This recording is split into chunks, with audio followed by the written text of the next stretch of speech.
Hello everyone, welcome back to mum and Munskin. আশা করি সবাই তোমরা ভীষণ ভালো আছো আর বাচ্চারাও নিশ্চয়ই খুব ভালো আছে। আবারও আজকে তোমাদের সাথে ভীষণই হেলদি একটা নো কুক রেসিপি শেয়ার করবো, যেটাতে রান্নাবান্নার কোনোই ঝামেলা নেই এবং চটপট রেডি হয়ে যায়।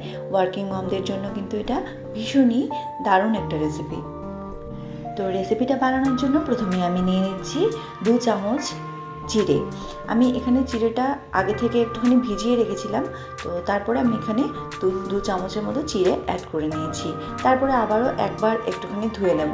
তো জিরেতে যেহেতু অনেক ইম্পিউরিটিস থাকে, সেজন্য জিরেটা একটু ভালো করে ধুয়ে নিতে হবে, অ্যাটলিস্ট 2 টাইমস। তো এবার জিরেটা ধুয়ে নিচ্ছি আমি।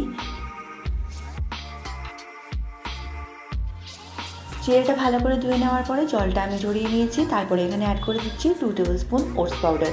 ওটস পাউডারটা আমি আগে থেকে রেডি করে নিয়েছিলাম, তো এবার এর মধ্যে অ্যাড করে দিচ্ছি। তারপরেই আমি এখানে অ্যাড করে দিচ্ছি প্রয়োজন মতো কিছুটা গরুর দুধ।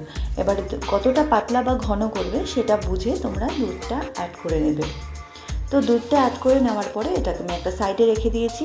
এবারে নিয়ে নিচ্ছি একটা বড় সাইজের কলা। কলাটার খোসাটা আমি ভালো করে ছাড়িয়ে নেব, আর তার মধ্যে যে আঁশগুলো আছে সেগুলোও আমি ভালো করে ছাড়িয়ে নেব।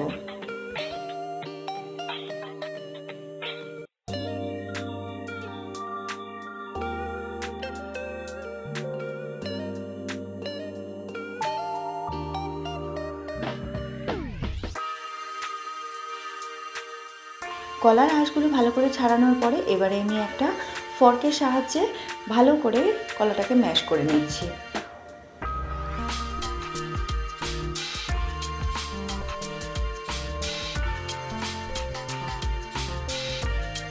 খুব ভালো করে কলাটা আমি ম্যাশ করে নিয়েছি। এবারে আমি যে মিক্সচারটা তৈরি করে রেখেছি ওটস আর পোহার, সেই মিক্সচারটাতে আমি এটাকে অ্যাড করে দিচ্ছি।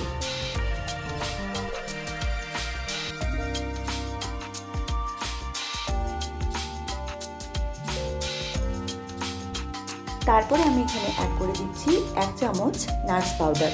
আর নাটস পাউডারের রেসিপি যদি তোমরা পেতে চাও তাহলে আমার চ্যানেলের প্লেলিস্টে তোমরা কিন্তু ইজিলি অ্যাভেলেবেল আছে এবং ওখান থেকে তোমরা পেয়ে যাবে। দিয়ে সমস্ত কিছু একসাথে খুব ভালো করে মিক্স করে নিচ্ছি। এই রেসিপিটা বানানো কিন্তু খুবই সহজ, তোমরা দেখতেই পেলে। রান্নাবান্নার কোনো ঝামেলা নেই আর সময় অনেক কম লাগে। আর রেসিপিটা যেমন ইজি বানানো তেমনি কিন্তু খুবই হেলদি। এর মধ্যে যেহেতু জিরে রয়েছে, জিরেতে প্রচুর পরিমাণে আয়রন রয়েছে, তো এটা একটা আয়রন সমৃদ্ধ খাবার। তাছাড়া এর মধ্যে আমি ওটস অ্যাড করেছি, ওটসে প্রচুর ফাইবার রয়েছে। আর তাছাড়া রয়েছে এর মধ্যে দুধ, নাটস পাউডার, যেগুলো থেকে আমরা ইজিলি ফ্যাট, ওমেগা 3 এগুলো কিন্তু আমরা পেয়ে যাব। তাছাড়া অন্যান্য আদার ইম্পর্টেন্ট এসেনশিয়াল নিউট্রিয়েন্ট কিন্তু এর মধ্যে রয়েছে, যেটা বাচ্চাদের জন্য ব্রেন ডেভেলপমেন্ট হোক বা ওয়েট গেইন হোক, সব কিছুর জন্য কিন্তু ভীষণই ভালো। তোমরা যদি চাও এই মুহূর্তে তোমরা এক চামচ বা হাফ চামচ আগে থেকে ভিজিয়ে রাখা চিয়া সিড অ্যাড করতে পারো, আবার না চাইলে নাও করতে পারো। তাহলে রেসিপিটা তোমাদের কেমন লাগলো অবশ্যই কিন্তু জানাবে। আর যদি ভালো লেগে থাকে একটা লাইক করে দেবে। আর চ্যানেল নতুন হলে চ্যানেলটাকে সাবস্ক্রাইব করে নেবে। দেখা হচ্ছে পরবর্তী ভিডিওতে। টাটা।